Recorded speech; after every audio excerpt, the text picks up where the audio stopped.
ಕರ್ನಾಟಕ ರಾಜ್ಯ ಮಕ್ಕಳ ಹಕ್ಕುಗಳ ಆಯೋಗ, ಮಕ್ಕಳ ರಕ್ಷಣಾ ನಿರ್ದೇಶನಾಲಯ, ಜಿಲ್ಲಾಡಳಿತ, ಜಿಲ್ಲಾ ಪಂಚಾಯತ್ ಸಹಭಾಗಿತ್ವದಲ್ಲಿ ವಿವಿಧ ಇಲಾಖೆಗಳ ಸಹಕಾರದಲ್ಲಿ ದಕ್ಷಿಣ ಕನ್ನಡ ಜಿಲ್ಲಾ ಪಂಚಾಯತ್ನ ನೇತ್ರಾವತಿ ಸಭಾಂಗಣದಲ್ಲಿ ಮಕ್ಕಳ ಕ್ಷೇತ್ರದಲ್ಲಿ ಕಾರ್ಯನಿರ್ವಹಿಸುತ್ತಿರುವ ಜಿಲ್ಲಾ ಮತ್ತು ತಾಲೂಕು ಮಟ್ಟದ ಅಧಿಕಾರಿಗಳಿಗೆ ಮಕ್ಕಳ ರಕ್ಷಣೆಯ ಕಾಯ್ದೆ ಕುರಿತು ಅರಿವು ಕಾರ್ಯಾಗಾರದ ಅಧ್ಯಕ್ಷತೆಯನ್ನ ದಕ್ಷಿಣ ಕನ್ನಡ ಜಿಲ್ಲಾ ಪಂಚಾಯತ್ ಸಿಇಒ ಡಾ ಆನಂದ್ ವಹಿಸಿದ್ದರು. ಈ ವೇಳೆ ಮಾತನಾಡಿದ ಅವರು, ಮಗು ತಾಯಿಯ ಗರ್ಭದಲ್ಲಿರುವಾಗಲೇ ಅದರ ಹಕ್ಕುಗಳು ಆರಂಭವಾಗುತ್ತವೆ. ಗರ್ಭ ಧರಿಸಿದ ತಾಯಿಯ ಚಿಕಿತ್ಸೆಯ ಮೂಲಕ ಮಕ್ಕಳ ಹಕ್ಕುಗಳ ರಕ್ಷಣೆಯಾದರೆ ಮುಂದೆ ಶಿಕ್ಷಣ ಸಂಸ್ಥೆಗಳ ಮೂಲಕ ಹಕ್ಕುಗಳ ರಕ್ಷಣೆಯಾಗಬೇಕು. ಮಕ್ಕಳ ಶಿಕ್ಷಣದ ಜೊತೆಗೆ ಮಕ್ಕಳ ಮಾನಸಿಕ ಹದಿಹರೆಯದ ಸಮಸ್ಯೆಗಳ ಬಗ್ಗೆಯೂ ನಿಗಾ ವಹಿಸುವುದು ಮಕ್ಕಳ ಹಕ್ಕುಗಳ ರಕ್ಷಣೆಯಾಗಿದೆ ಎಂದರು.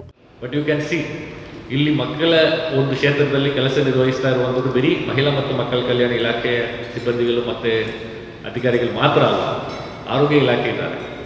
ಆರೋಗ್ಯ ಇಲಾಖೆ ಇಸ್ ವೆರಿ ಇಂಪಾರ್ಟೆಂಟ್. ಅದು ಫಾರ್ ಎಕ್ಸಾಂಪಲ್ PCPNDT ಕಾಯ್ದೆಯಲ್ಲಿ ಮತ್ತು ಲೈಸೆನ್ಸಿಂಗ್ ಇರಬಹುದು, ಮತ್ತು ರೆಗ್ಯುಲರ್ ಚೆಕಪ್ ಮಾಡುವಂಥದ್ದು ಇರಬಹುದು, ಮತ್ತು ANC ಚೆಕಪ್ಗಳು. ಯಾಕೆಂದರೆ ಮಕ್ಕಳು ಹುಟ್ಟುವುದಕ್ಕಿಂತ ಮುಂಚೆನೇ ದರ್ ಆರ್ ರೈಟ್ಸ್.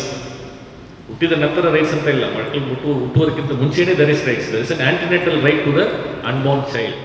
ಕಾರ್ಯಾಗಾರದ ಉದ್ಘಾಟನೆ ನೆರವೇರಿಸಿ ಮಾತನಾಡಿದ ಕರ್ನಾಟಕ ರಾಜ್ಯ ಮಕ್ಕಳ ಹಕ್ಕುಗಳ ರಕ್ಷಣಾ ಆಯೋಗದ ಸದಸ್ಯ ಡಾ ತಿಪ್ಪೇಸ್ವಾಮಿ ಕೇಟಿ, ರಾಜ್ಯದಲ್ಲಿ ಭ್ರೂಣ ಹತ್ಯೆ ಹೆಚ್ಚುತ್ತಿದ್ದು ಹೆಣ್ಣು ಮಗು ಬೇಡ ಎಂಬ ಕಾರಣವಾದರೆ ಅದಕ್ಕಿಂತಲೂ ಹೆಚ್ಚಾಗಿ ಅಪ್ರಾಪ್ತ ವಯಸ್ಸಿನ ಹೆಣ್ಣು ಮಕ್ಕಳು ಗರ್ಭಾವಸ್ಥೆಗೆ ತಲುಪಿರುವುದು ಸೇರಿದೆ. ಬಾಲ್ಯ ವಿವಾಹ, ಅಪೌಷ್ಟಿಕತೆ ಮೊದಲಾದ ಸಮಸ್ಯೆಗಳನ್ನು ನಾವು ಕಾಣುತ್ತಿದ್ದೇವೆ ಎಂದರು.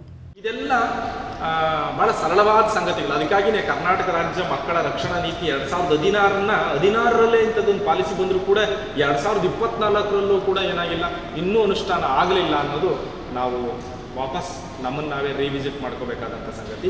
ಈ ಎಲ್ಲದರ ಹಿನ್ನೆಲೆಯಲ್ಲಿ ರಾಜ್ಯ ಮಕ್ಕಳ ಕೂಡ ರಕ್ಷಣಾ ಆಯೋಗ ಎಲ್ಲ ಜಿಲ್ಲಾಡಳಿತಕ್ಕೆ ಒಂದು ವಿನಂತಿಯನ್ನು ಮಾಡಿತ್ತು. ತಾವು ದಯವಿಟ್ಟು ಎಲ್ಲರೂ ಕೂಡ ತಮ್ಮ ಜಿಲ್ಲಾ ವ್ಯಾಪ್ತಿಯಲ್ಲಿರುವ ಜಿಲ್ಲೆ, ತಾಲೂಕು ಹಂತದ ಅಧಿಕಾರಿಗಳಿಗೆ ಒಂದು ಮ್ಯಾಸಿವ್ ಆದಂಥ ಒಂದು ತರಬೇತಿಗಳನ್ನು ಕೊಡಬೇಕು ಅಂತ. ಮಕ್ಕಳ ಕಲ್ಯಾಣ ಸಮಿತಿ ಅಧ್ಯಕ್ಷೆ ರೆನಿ ಡಿಸೋಜ, ಮಹಿಳಾ ಮತ್ತು ಮಕ್ಕಳ ಅಭಿವೃದ್ಧಿ ಇಲಾಖೆಯ ಉಪನಿರ್ದೇಶಕ ಉಸ್ಮಾನಿಯೆ ಮತ್ತಿತರರು ಉಪಸ್ಥಿತರಿದ್ದರು.